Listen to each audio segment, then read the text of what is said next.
नमस्कार दोस्तों, आज हम जानने वाले हैं कि ईरान में ऐसा क्या संकट आया कि भारत ने अपने नागरिकों को तुरंत वहां से छोड़ने की सलाह दी। आखिर ऐसा रीज़न क्या है? तो देखिए, भारत ने हाल ही में ईरान में अपने नागरिकों को ये बोला कि आप जो भी हैं ईरान में रह रहे हैं, चाहे वो तीर्थयात्री हो, व्यापारी हो या पर्यटक हो, वो तुरंत ईरान को छोड़ने की कोशिश करें। इसके पीछे का मेन रीज़न ये है कि वहाँ पे एम्बेसी है, जो राजदूत होता है। हर देश में भारत का एक एम्बेसी होता है, तो वहाँ पे एम्बेसी है भारत का, उसने संपर्क साधने की कोशिश की। और ये सब जो भारत जो फैसला लिया, ये कोई एक दिन का फैसला नहीं है, अचानक का फैसला नहीं है। इसके पीछे राजनीति और सुरक्षा की कुछ चिंताएं हैं। देखिए, समस्या क्या हुई कि भारत ने इतनी सख्त नीति क्यों अपनाई कि आप ईरान क्यों छोड़ें? ईरान में ऐसा गंभीर स्थिति कैसे पैदा हुआ? भारत और ईरान के रिश्तों पर ऐसा क्या असर पड़ सकता है, इसके बारे में जानते हैं। तो देखिए, भारत ने ऐसा सलाह दी कि तेहरान में, जो ईरान की राजधानी है तेहरान में, वहाँ पर भारतीय दूतावास, जो इंडियन एम्बेसी है, उन्होंने क्या कहा कि ईरान में मौजूद जितने भी भारतीय नागरिक उपलब्ध हैं वो जल्द से जल्द देश छोड़ दें। जो आप कॉमर्शियल फ़्लाइट लेते हैं, वो जो शामिल होता है, उससे रिलेटेड आप जो आपके पास सुविधा है उससे आप जाएं। साथ ही सभी लोगों को पास अपना जो पासपोर्ट है, पहचान दस्तावेज़ है, वो हमेशा तैयार रखें, ताकि आपको जो सुविधा हो ईरान से जल्द आपको निकालने की कोशिश किया जाए। देखिए, नागरिकों को यह भी बोला गया ना कि प्रदर्शन, भीड़ भाड़ और ऐसे इलाकों में जो अस्थिर माहौल है, जहाँ पे छात्र उग्र प्रदर्शन कर रहे हैं, तो उन जगहों को न जाएं, उन जगहों को छोड़ दें। दूतावास ने आपातकालीन हेल्प नंबर और ईमेल भी जारी की, ताकि ज़रूरत पड़ने पर सहायता भी मिल सके। अगर इसे सामान्य शब्दों में बोलते हैं ना, तो भारत अपने नागरिकों को सुरक्षा के लिए खतरे और बाहर रखना चाहती है। समझ रहे हो? देखिए, गंभीर के पीछे मामला ये है ना कि ईरान और संयुक्त राज्य अमेरिका के बीच में तनाव बढ़ गया है। अब यूएस ईरान टकराव के बीच के पीछे रीज़न क्या है, उसके बारे में जानते हैं। तो देखिए, अंतर्राष्ट्रीय मीडिया रिपोर्ट के अनुसार और कुछ सरकारी बयान के अनुसार ये पता चला है ना कि अमेरिका ईरान दोनों के बीच में परमाणु समझौते, कुछ सैन्य गतिविधियां और कुछ डिप्लोमेटिक तनाव को लेकर के विवाद बढ़ गया है।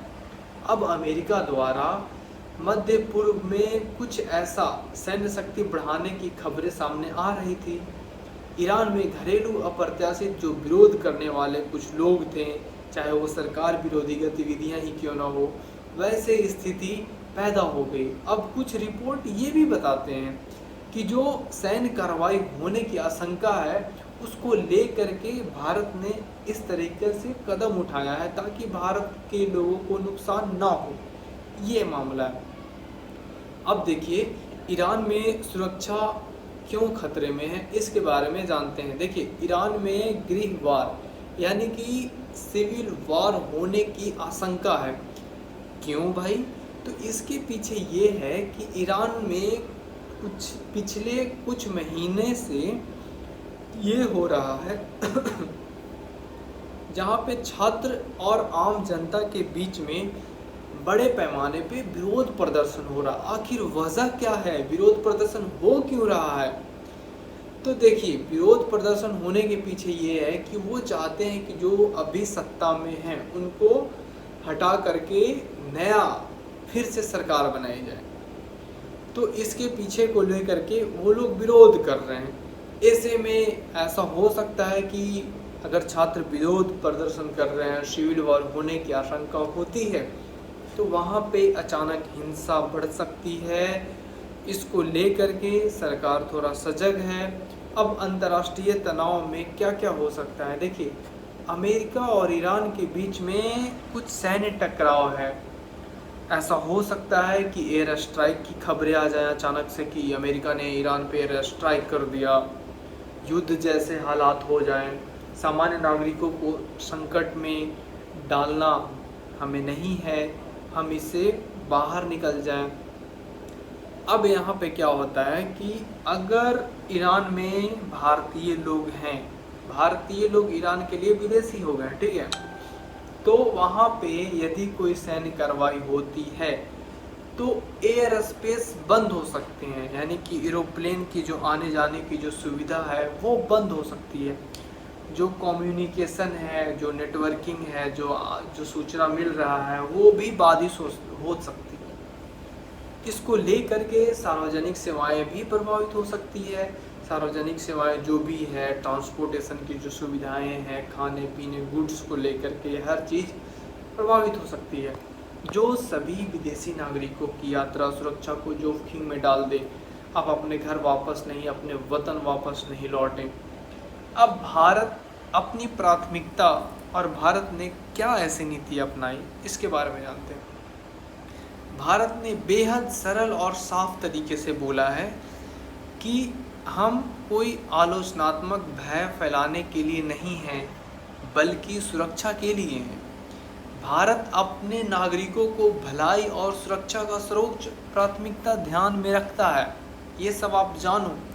भारत का ऐसा बयान आया और भारत ने ये भी बोला कि भारतीय दूतावास ने यह भी बोला, क्या बोला, कि अगर किसी को मदद की ज़रूरत पड़े तो बेफिक्र रहिए, आप मदद के लिए संपर्क कर सकते हैं। उन्होंने हेल्पलाइन नंबर जो है वो भी जांच लोगों को दिया है। अब यहाँ पे शुरू से ही भारत ने अपना नीति जो है वो स्पष्ट कर रखा है। अब कुछ लोगों का आशंका ये है कि ईरान में कितने भारतीय फंसे हुए हैं, तो अमूमन ये लगाया गया कि ईरान में करीब करीब 10,000 से अधिक भारतीय नागरिक अभी भी ईरान में हैं, जिनमें छात्र हैं, तीर्थयात्री हैं, कुछ व्यापारी भी हैं, ट्रैवल करने वाले कुछ जो पर्यटक हैं वो। तीर्थ यात्रा और पर्यटन में बहुत फ़र्क है, ओके। ट्रैवलिंग और तीर्थ यात्रा में बहुत फ़र्क है, इसके बारे में मैं कोई वीडियो में बताऊंगा। कोई व्यावसायिक हैं, ठीक है, श्रमिक हैं, कोई प्रवासी हैं, कोई अदर श्रेणी से हो, तो इसको लेकर के सरकार ने ऐसा कदम उठाया है। क्या भारत ने पहले भी ऐसा कदम उठाया है? जो मतलब अभी जो भारत ने बोला कि जो भी ईरान में फंसे हुए हैं वो जल्द से जल्द ईरान छोड़ने का कोशिश करें, ये भारत का पहला है एयरलिफ्ट। एक एयरलिफ्ट, इसके पीछे एक मूवी आई थी एयरलिफ्ट, उसमें भी कुछ ऐसा ही सीन दिखाया गया, यदि आप फिल्म देखते होंगे तो। देखिए, भारत ने इससे पहले कई सारे कदम उठाए हैं। जैसे भारत ने कई सारे चीज़ों पे, यूक्रेन संकट के समय भारत ने ऑपरेशन गंगा चलाया था, उसके तहत वहाँ से हजारों भारतीयों को सुरक्षित इंडिया लाया था। सूडान में कुछ ऐसी घटना हुई थी, लीबिया में ऐसी कुछ घटना हुई थी, तो वहाँ पे भी एक ऑपरेशन चला करके वहाँ से भारत लाया। ऐसा भारत ने कई बार इस तरीके से कर चुका है। अब लोगों के मन में सवाल आ रहा है कि क्या यहाँ पे युद्ध की शुरुआत हो सकती है, क्या यहाँ पे वार हो सकती है?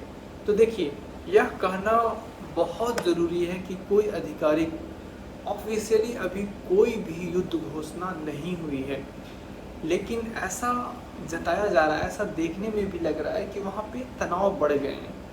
कुछ सैन्य गतिविधियाँ में इधर उधर थोड़ा बहुत देखने को मिल रहा है।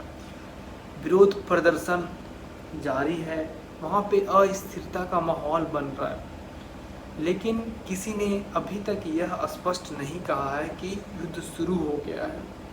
इसीलिए भारत की सलाह है कि आप पहले से ही सतर्क रहें और किसी भी संकट स्थिति में आप सुरक्षित रहें। भारत का कैसा कदम, जो एक तरह से बोल सकते हो कि भारत हमेशा भारतीय नागरिक जो विदेश में रह रहे हैं उनके लिए हमेशा तत्पर रही है, उनके लिए क्या क्या जिम्मेदारियां उठाती है, अपना कर्तव्य भारत क्या क्या निभाता है, इसके बारे में जानते हैं। देखिए, भारत अपने नागरिकों की सुरक्षा सुनिश्चित करने के लिए संकट के समय वो हमेशा सचेत रहता है, डिप्लोमेटिक स्थिति को बहुत अच्छे से विश्लेषण करता है, बच्चे छोटे छोटे हों, स्टूडेंट्स हो, ट्रैवलर हो या फिर कुछ व्यापारी हों, उनकी भलाई की प्राथमिकता भारत सबसे पहले रखता है। यदि जब विदेश मंत्रालय होता है, जहाँ पे दूतावास जो वहाँ पे रहते हैं, वहाँ पे ये सब चीज़ों को ले करके, जोखिम भरी मामलाओं को ले करके पहले से ही सलाह दे दिया जाता है कि आपकी ये जिम्मेदारी है कि कुछ ऐसे वैश्विक नीति मामला जो है उसको आप अच्छे से समाधान करने का कोशिश करें। अब यहाँ पे एक चीज़ ये बताया गया कि आम नागरिकों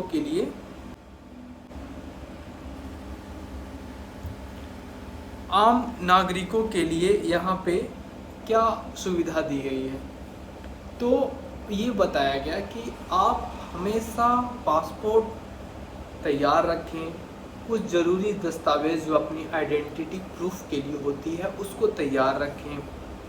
दूतावास के आपात हेल्पलाइन नंबर हम लोगों ने जो दिया, यानी भारत ने जो दिया है, उसे सेव करके रखें। स्थानीय खबरें जो वहाँ पे होती है उसको ध्यान में रखें, जानें कि क्या हो रहा है ईरान में। भीड़ भाड़ और प्रदर्शन वाले क्षेत्रों से थोड़ा सा बच करके रहें। वहाँ पे जो एम्बेसी है, भारत सरकार हमेशा आपसे संपर्क साध रही है, आप तक पहुँचाने की कोशिश करेगी। फाइनल कंक्लूज़न पे आते हैं, फाइनल निष्कर्ष पे आते हैं कि ईरान में भारतीयों के लिए क्या क्या समस्या हो सकती है, उससे संबंधित फाइनल निष्कर्ष पे ओवरऑल अब आते हैं। देखिए, भारत ने ईरान में रह रहे अपने नागरिकों को तत्काल देश छोड़ने की सलाह दी है, क्योंकि ईरान और अमेरिका के बीच में तनाव बढ़ रहा है। घरेलू विरोध प्रदर्शन शांति नहीं है, वहाँ पे जोखिमपूर्ण जो स्थिति है वो थोड़ा बढ़ रहा है। इसको लेकर के सुरक्षा सबसे पहला मुद्दा बन गया। नागरिकों की भलाई के लिए पहले सतर्क रहना बहुत ज़रूरी है। तो आज का रहा ये टॉपिक। आप आई होप आप ये भारत और ईरान के मुद्दे को बखूबी बहुत अच्छे से समझा होगा। मैं कोशिश किया कि आपको A to Z मैं समझाने का कोशिश करूं, और आई होप आपको इससे संबंधित कोई भी इन्फॉर्मेशन और कोई भी चीज़ें लगे तो आप हमें कमेंट करके ज़रूर बताएं। आपको ये इन्फॉर्मेशन, ये न्यूज़ कैसा लगा, कमेंट करके बताएं। धन्यवाद, थैंक यू।